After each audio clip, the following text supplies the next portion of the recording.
Salut tout le monde et bienvenue. Aujourd'hui, on va parler d'un sujet qui, je pense, va en intéresser plus d'un, l'automatisation des workflows. Mais attention, pas n'importe comment. On va se concentrer sur une approche qui est vraiment pensée pour les développeurs. Et pour ça, on va décortiquer un outil qui pourrait bien changer la donne. Alors, on rentre direct dans le vif du sujet avec cette question. Est-ce qu'on s'est déjà retrouvé un peu à l'étroit avec des outils comme Zapier? C'est super pratique, on est d'accord, mais dès qu'on va faire un truc un peu plus poussé, un peu plus personnalisé, on se heurte vite à un mur. Si ça parle à quelqu'un, alors ce qui suit va vraiment l'intéresser. Et ça nous amène directement au cœur du problème, ce que j'appelle le dilemme de l'automatisation. C'est un vrai casse-tête, surtout pour les développeurs.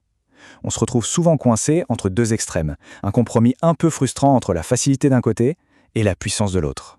Voilà exactement de quoi je parle. D'un côté, on a les outils très visuels. C'est super, c'est simple, on clique, on glisse, ça marche.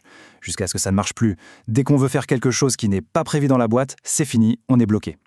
Et de l'autre côté, il y a l'option nucléaire. Tout codé de A à Z. Là, bien sûr, on a une flexibilité totale, on peut tout faire, mais franchement, est-ce qu'on a vraiment envie de monter tout un service back-end juste pour envoyer une notif Slack? Ça semble un peu excessif, non? Eh bien, c'est pile poil pour répondre à ce dilemme qu'un outil comme N8N a vu le jour. Il vient se placer juste au milieu, comme une sorte de pont entre ces deux mondes. L'idée, c'est de prendre le meilleur des deux, la simplicité du visuel et la puissance du code. Alors concrètement, N8Nis, qui se prononce N8Nis, qu'est-ce que c'est? C'est un outil d'automatisation de workflow, et le mot-clé ici, c'est open source. On peut le voir un peu comme un Zapier, mais qui aurait été pensé et construit par des développeurs pour des développeurs. Et ça change tout en termes de flexibilité et de contrôle. Bon, maintenant qu'on a posé les bases, on a envie de savoir comment ça marche, pas vrai? Comment on construit un workflow de A à Z avec cet outil? C'est ce qu'on va voir tout de suite.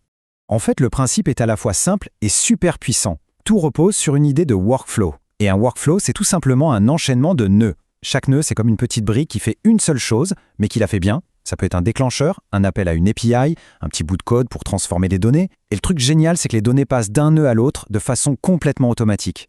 C'est fluide, c'est logique.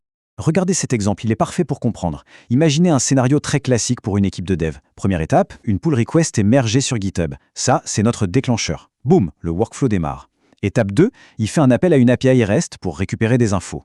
Ensuite, étape 3, on a besoin de formater un peu ces données, donc on utilise un nœud JavaScript. Étape 4, on envoie une notification sur Slack. Et pour finir, on stocke le résultat dans une base de données. C'est un cas d'usage super concret. Et le point le plus important dans tout ça, c'est que tout ce processus, on vient de le mettre en place sans écrire une seule ligne de code back-end. Pas de serveur à configurer, pas de déploiement, pas de maintenance, on a juste connecté des boîtes entre elles. Pour du prototypage, pour gérer des tâches un peu annexes, le gain de temps et d'énergie est juste phénoménal. D'accord, mais alors qu'est-ce qui fait que N8N est si spécial, si bien adapté à un public technique? On va creuser un peu les fonctionnalités qui font toute la différence et voir comment ça se traduit dans la vie de tous les jours. La première fonctionnalité, et c'est un énorme avantage, c'est le fait que 9pipeline soit open source et qu'on puisse l'auto-héberger. Et ça change absolument tout. Pourquoi c'est si important? Eh bien, ça veut dire une chose, le contrôle total. On peut l'installer où on veut, sur nos propres serveurs, que ce soit avec Docker, sur une VM, dans un cluster Kubernetes, bref, on est chez nous. Ça signifie aussi que nos données, elles, restent chez nous. Pour la sécurité et la confidentialité, c'est non négociable. Et le dernier point, fini le vendor lock-in, on n'est plus prisonnier d'une plateforme. Deuxième point, super important, et c'est peut-être ça la vraie magie de N8N. Ce n'est pas juste un outil où on clique, il sait que parfois on a besoin de mettre les mains dans le cambouis. C'est cette approche hybride qui est géniale. Pour la plupart des tâches, les nœuds qui existent déjà font parfaitement l'affaire. Mais pour ce cas particulier, cette transformation de données un peu tordue, pas de problème. On ajoute un code node, on écrit quelques lignes de JavaScript et c'est réglé. C'est vraiment le meilleur des deux mondes. Évidemment, un outil comme ça ne vaut que par sa capacité à se connecter aux autres services. Et de ce côté-là, N8N est plutôt bien fourni avec plus de 400 intégrations. On retrouve vraiment tout l'écosystème dev, GitHub, GitLab, les grands du cloud comme AWS ou GCP, les bases de données, les API et bien sûr les outils de communication comme Slack et Discord. Et tout ça pour faire quoi concrètement? Les possibilités sont immenses. On peut automatiser des bouts de sa chaîne CI/CD, créer des petits pipelines ETL pour synchroniser des données, orchestrer des séquences d'appels API pour faire des tests par exemple, ou encore créer des systèmes d'alerte et de notification vraiment intelligents pour les équipes DevOps. Ok, il est temps de faire le bilan. Après tout ça, quel est le verdict final pour N8N? Pour qui est-ce vraiment fait et où est-ce qu'il se place dans le paysage des outils d'automatisation? Si on le compare directement à un géant comme Zapier, le tableau parle de lui-même. Sur tous les points qui comptent vraiment pour un développeur, open source, auto-hébergement, possibilité d'injecter son propre code, contrôle général, N9 coche toutes les cases. Et je ne parle même pas du prix, qui est de 0 si on l'héberge soi-même. C'est un argument assez convaincant. Maintenant, pour être totalement transparent, il faut aussi savoir ce que n8n n'est pas. Ce n'est pas un outil magique qui résout tous les problèmes.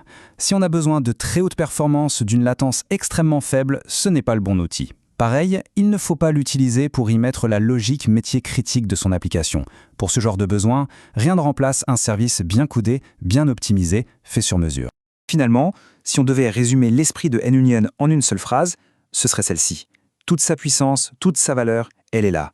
Dans ce mix parfait entre la simplicité des workflows visuels et la flexibilité du code qu'on peut injecter pile au bon moment, pile au bon endroit. Et je vais finir en laissant une question en suspens. En voyant tout ça, comment est-ce qu'un outil comme celui-ci pourrait trouver sa place dans une architecture DevOps? Est-ce que ça pourrait simplifier certains processus, accélérer la mise en place de nouvelles idées, ou tout simplement libérer du temps précieux? La question est posée, merci beaucoup d'avoir suivi.